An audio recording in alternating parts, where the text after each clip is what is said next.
गुबरेल जी पसोपेश में पड़ गए। वह एक रिश्ता तोड़कर दूसरा जोड़ना नहीं चाहते थे। बच्चों की खातिर ही तो उन्होंने अब तक अपने बारे में नहीं सोचा था। अप्पू को जब भी जरूरत पड़ी वह उसके हर फैसले में साथ खड़े थे। उसने अंतरजातीय विवाह किया, बावजूद उसके उन्होंने जाति बंधन की दीवारें खड़ी नहीं की। यह सही है कि एकाकीपन अब सहा नहीं जाता, अकेलापन काटने को दौड़ता है। घड़ी की सुइयां ठहरी हुई सी प्रतीत होती है। सबसे बड़ी बात तो यह है कि कई बातें ऐसी होती हैं, कुछ दुख दर्द ऐसे होते हैं जिन्हें जीवन साथी के साथ ही बांटा जा सकता है। उनके नाम की पुकार लगते ही वे सकुचाते हुए स्टेज पर आए। पहले भी कई प्रतियोगिताओं में भाग लेने वे स्टेज पर गए। उस समय के रोमांच की बात कुछ अलग थी, लेकिन आज पैरों में कंपन था। चेहरे पर हल्की पसीने की बूंदें झलक आई थी। घबराहट के कारण सीना धड़कने के समान चल रहा था। माइक के पास आकर वे ठिठक गए। सामने की पंक्ति में बैठी अपनी बहन विमला की ओर देखा। उसने सिर हिलाकर उन्हें बोलने का इशारा किया, पर आवाज हलक से बाहर ही नहीं निकल पा रही थी। वे बहुत असहाय महसूस कर रहे थे अपने आप को। बैंक में उच्च अधिकारी के पद पर थे वे। उनकी रौबदार आवाज से सभी मातहत डरते थे, पर आज उनकी खुद की आवाज घुटी जा रही थी। आखिरकार हकलाते हुए बोलने लगे, मैं अशोक गुबरेले, निवासी ग्वालियर, आयु 55 वर्ष, बैंक से वॉलंटरी रिटायरमेंट, पेंशन 20,000, एक बेटा और एक बेटी, दोनों विवाहित हैं। बेटा विदेश में और बेटी ललितपुर में। स्वयं का फ्लैट ग्वालियर में। मैं डायबिटिक हूँ। अपने बारे में बताकर गुबरेल जी स्टेज से उतरकर अपनी कुर्सी पर आकर बैठ गए। उन्हें लग रहा था कि जिंदगी की रील रिवर्स हो गई है। विवाह के लिए स्वयं का परिचय देना, वो भी सबके सामने, कितना मुश्किल होता है। पुरुषों का परिचय समाप्त हो गया था, अब महिलाओं का परिचय शुरू हो गया। एक एक करके महिलाएं आ रही थी और अपना परिचय देकर जा रही थी। एक नाम अनाउंस हुआ, वंदना रावत। एक महिला अपने स्थान से उठी, लेकिन कुर्सी पकड़कर वहीं खड़ी हो गई। स्टेज तक जाने का उसमें साहस नहीं आ पा रहा था। वह फिर से बैठ गई। उसके साथ आई युवती ने उसे सहारा दिया और उसे स्टेज तक लेकर आई। युवती माइक के पास आई और बोली, ये मेरी मौसी है, वंदना रावत, उम्र 50 वर्ष, बरेली में रहती थी। पति और 2 बेटे थे, जिनके एक कार एक्सीडेंट में मृत्यु हो गई। तब व्यवस्थापक ने कहा, कुछ उन्हें भी कहने दो। कहाँ तक पढ़ी है आप? व्यवस्थापक ने पूछा। महिला ने हॉल में नजर दौड़ाई। सब लोग उसे ही देख रहे थे। लाज की गठरी बनी वह कांपती आवाज में बोली, मैं ग्रेजुएट हूँ। कोई हॉबी? संगीत। अब तक वह सामान्य हो चली थी। अपनी बात जारी रखते हुए बोली, दोस्त के रूप में हमसफर चाहिए, जो मेरे दुख को समझ सके, मेरा साथ दे सके। ब्लड प्रेशर हाई रहता है, सर्दी में सांस उखड़ती है। वृद्ध महिला पुरुष परिचय सम्मेलन समाप्त हो गया। गुबरेल जी और उनकी बहन स्टेज पर आने वाली हर महिला को ध्यान से देख रहे थे। अभी तक ज्यादातर महिलाएं सर्विस वाली ही आई थी। हर महिला के जाते ही विमला आंखों से प्रश्न करती और हर बार गुबरेल जी सिर हिलाकर नकारात्मक उत्तर दे देते। गुबरेल जी की निगाहें किसी जरूरतमंद को ढूंढ रही थी, जिसका जीवन वे संवार सके। वंदना के स्टेज पर आते ही वे उसका रूप देखकर ठगे से रह गए। श्वेत वर्ण, कपोलों पर रक्तीम आभास, एक अनोखा तेज लिए हुए चेहरा, चौड़ा माथा, बड़ी बड़ी हिरनी जैसी आंखें, जिन्हें देखकर गुबरेल जी को अपनी दिवंगत पत्नी सुनीता की याद आई। जब वह बोल रही थी तो उसके शब्द कानों के रास्ते मन में जलतरंग सी ध्वनि पैदा कर रहे थे। उन्हें लगा कि वंदना ही उसके योग्य रहेगी। लौटते समय विमला ने पूछा, भैया आपको कौन अच्छी लगी? गुबरेल जी विमला के पति नवीन की ओर मुखातिब होकर बोले, तुम अपनी राय बताओ। नवीन बोले, भैया मुझको तो नंबर 11 अच्छी लगी। क्या नाम था? हाँ, वंदना। विमला हंसते हुए बोली, रावत। हाँ भैया, मुझे भी वही पसंद है। गुबरेल जी का चेहरा शर्म से गुलाबी हो चला था। वे धीरे से बोले, ठीक है, जैसा बहुमत हो। पर जल्द ही बेटी अप्पू का ध्यान आते ही चेहरे पर परेशानी छा गई। सम्मेलन से मिली पत्रिका में वंदना का पता मिल गया। फोन पर मिलने का स्थान और समय तय किया गया। दोनों परिवारों के बीच बातें हुई। कुछ समय गुबरेल जी और वंदना ने साथ व्यतीत किया। एकांत पाते ही गुबरेल जी ने ध्यान से वंदना को देखा। वे निर्निमेष ताकते रह गए। सलीके से उसने साड़ी बांध रखी है। उसका साइड फेस देखकर तो वे और भी चौंक गए। हूबहू सुनीता जैसा चेहरा, वैसी ही कांति, वैसी ही शांति लिए उन्होंने उसकी चुप्पी तोड़ने के लिए बात करना शुरू किया। वंदना के एक एक शब्द गुबरेल जी के जोहन में उतरते जा रहे थे। विवाह के लिए रविवार का मुहूर्त निकला। विमला ने अप्पू अमिता को फोन लगाया। हाल समाचार लेने के बाद विमला ने अप्पू से कहा, मैं सोचती हूँ भैया विवाह कर ले तो अच्छा है। इस समय उन्हें एक हमसफर की सबसे अधिक जरूरत है। पापा की शादी की बात सुनकर अप्पू चौंक गई और बोली, ऐसी भी क्या जरूरत पड़ गई? इतने साल गुजार दिए, अब कौन सा पहाड़ टूट पड़ा है जो इस उम्र में शादी करना चाहते हैं? अमिता को फिर से समझाते हुए विमला बोली, भैया बहुत अकेलापन महसूस करते हैं। कोई उनकी देखभाल करने वाला नहीं है। वैसे भी वह शुगर के मरीज है और इस बीमारी में जितनी देखभाल होनी चाहिए वह तो कोई अपना ही कर सकता है। ऐसे में तुम्हें या मुझे किसी को भी इतनी फुर्सत कहाँ है कि उनकी देख रेख कर सके। इसलिए मैंने बहाने से भैया को जयपुर बुलाया है। यहाँ वृद्ध महिला पुरुष का सम्मेलन था। हम लोगों के आग्रह करने पर भैया को एक महिला पसंद भी आई है। मुहूर्त के मुताबिक अगले रविवार को दोनों का गठजोड़ है। अमिता बौखलाकर बोली, बुआ जी आप क्या कह रही हैं? भला इस उम्र में भी कोई शादी करता है क्या? अब तो भगवान का भजन करने का समय है। क्या इस उम्र में भी उन्हें पत्नी की आवश्यकता है? देखो अप्पू, भैया बड़ी मुश्किल से माने हैं। तुम सहमत हो जाओगी तो भैया का एकाकी जीवन समाप्त तो हो जाएगा। मैं और तुम दोनों ही उनकी देखभाल नहीं कर पाते। ऐसे में उन्हें एक साथी की जरूरत है जो उनके अकेलेपन को भर सके। उधर से कोई आवाज नहीं आई। अब तक गुबरेल जी फोन के पास आ गए थे। विमला से रिसीवर लेकर अप्पू को समझाते हुए बोले, बेटी गुस्सा थूक दो, जल्दी से परिवार सहित यहाँ चली आओ। दूसरी ओर से आवाज आई, पापा मैं आपसे बात नहीं करना चाहती। इस उम्र में शादी का शौक आया है आपको? कहकर अप्पू ने फोन रख दिया। गुबरेल जी पसोपेश में पड़ गए। वह एक रिश्ता तोड़कर दूसरा जोड़ना नहीं चाहते थे। बच्चों की खातिर ही तो उन्होंने अब तक अपने बारे में नहीं सोचा था।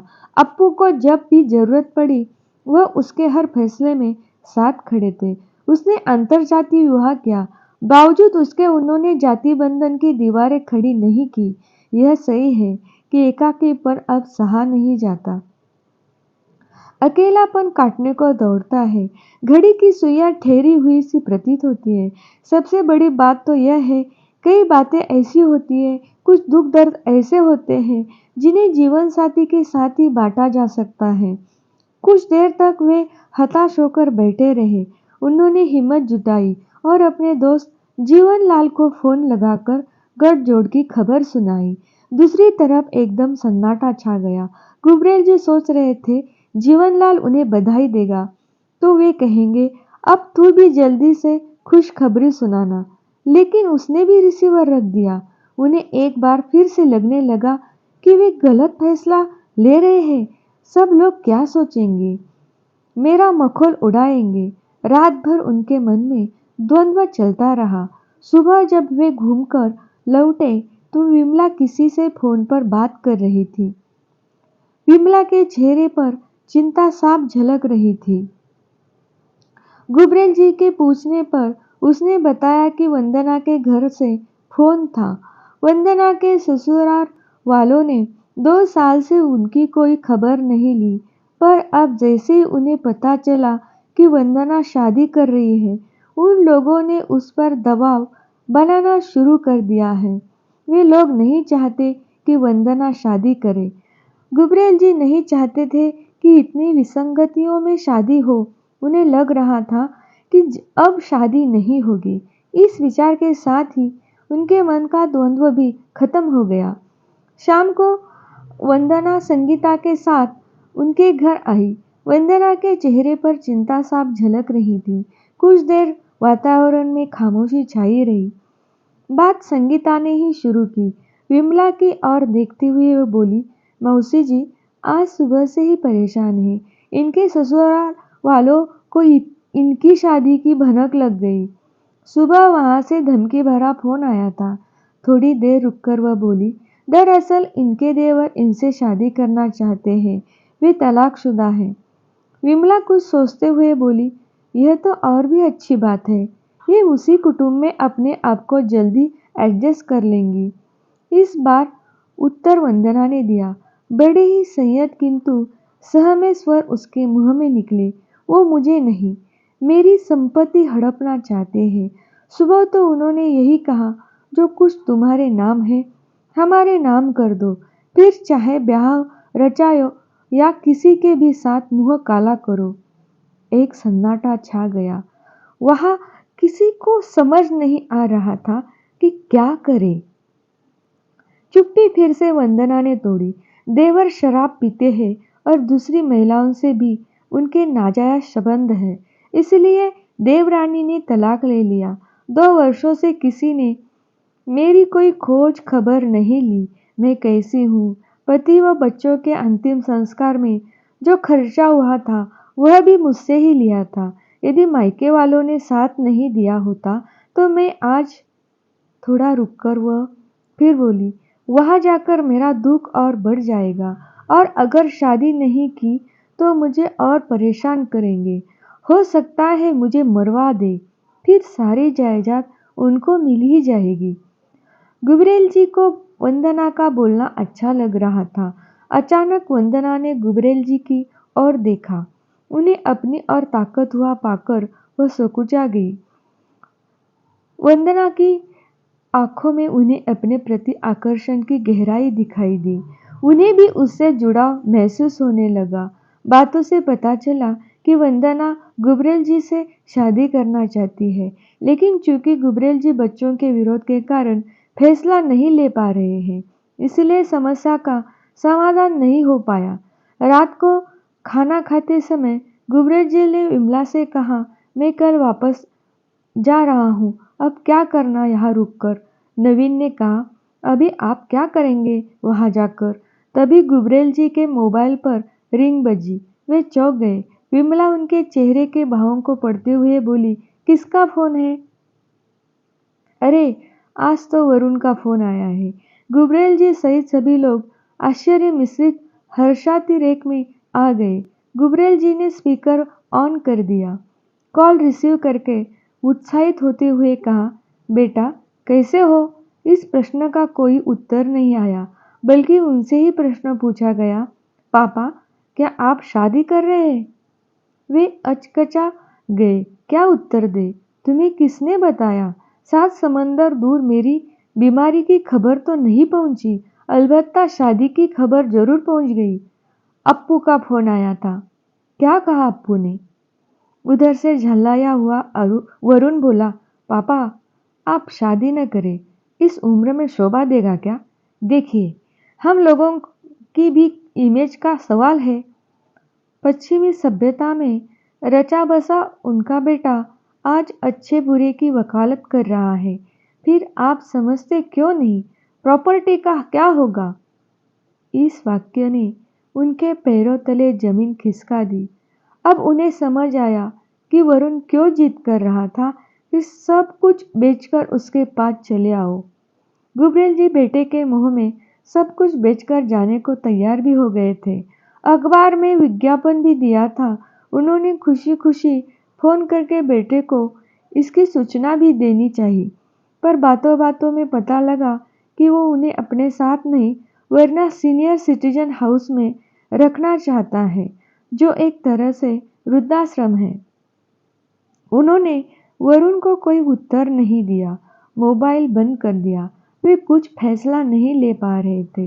विमला और नवीन भी अचंभित थे वरुण की बात सुनकर। इतने वर्षों बाद फोन, वो भी इस तरह से। गुबरेल जी के हृदय में तूफान उठ रहा था। उन्हें अब समझ आ रहा था कि अब तक वरुण शांत था क्योंकि उनकी सारी संपत्ति उसी की तो थी, पर अब संपत्ति छीनने का भय उसके मस्तिष्क पर हावी हो रहा था। वे कमरे में चहलकदमी करने लगे। सब शांत थे, पर अंदर हलचल लिए। उन्होंने सबके चेहरों की ओर देखा, फिर मोबाइल पर कॉल करने लगे। उधर अमिता थी। उसने पापा से सबसे पहला प्रश्न किया, पापा आपने क्या सोचा? बेटा, तुम क्या चाहती हो?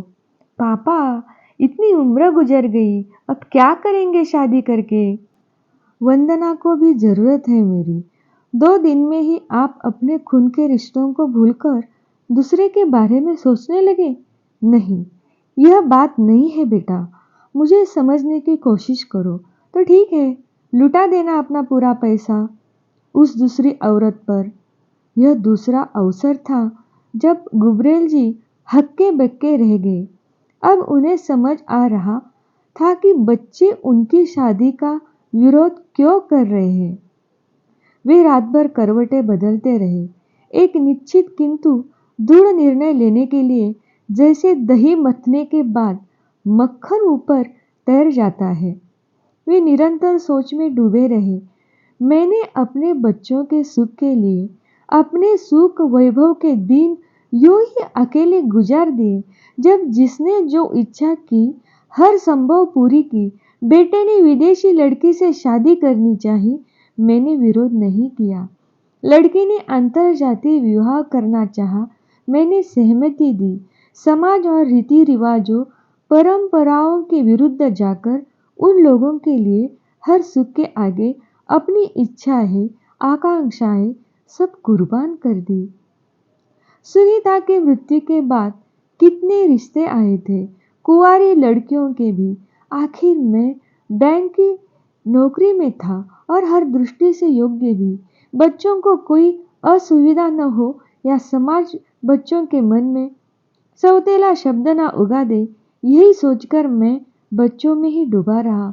अब मैं अकेला हूँ, नितांत अकेला, पर उन लोगों को मेरी संपत्ति से मोह है, मुझसे कोई सरोकार नहीं। मेरे प्यार का, मेरे विश्वास का, मेरी आत्मीयता का अच्छा सिला दे रहे हैं लोग। उनके मन में एक जीत पलने लगी। जयपुर आने से पहले वे भी नहीं चाहते थे विवाह करना, पर यहाँ आकर वंदना से मिलकर एक ख्वाब पलने लगा है मन में। जीवन में फिर से वो बाहर लौटती लग रही है। उधर वंदना के परिजन भी उसकी संपत्ति चाहते हैं। हम किसी की परवाह नहीं करेंगे, हम विवाह जरूर करेंगे। यह तय करते ही उनका मन उत्साह से भर उठा। वे सुखद कल्पनाओं में विचरण करने लगे। सुनीता और वंदना, वंदना और सुनीता, दोनों चेहरे एक में हो रहे थे। वही एहसास, वही चाहत, वही आकर्षण और वही जल तरंग। इसी उहापोह में सुबह हो गई। सुबह की सैर के लिए लोग निकलने लगे थे। आज गुबरेल जी ने जल्दी ही बिस्तर छोड़ दिया और नित्य कर्म से निबट गए। उन्होंने विमला और नवीन को बुलाकर अपना फैसला सुना दिया कि वे वंदना को ही अपना जीवन साथी बनाएंगे। वे तैयार हुए और वंदना के घर की ओर चल दिए। तो दोस्तों, ये थी आज की कहानी।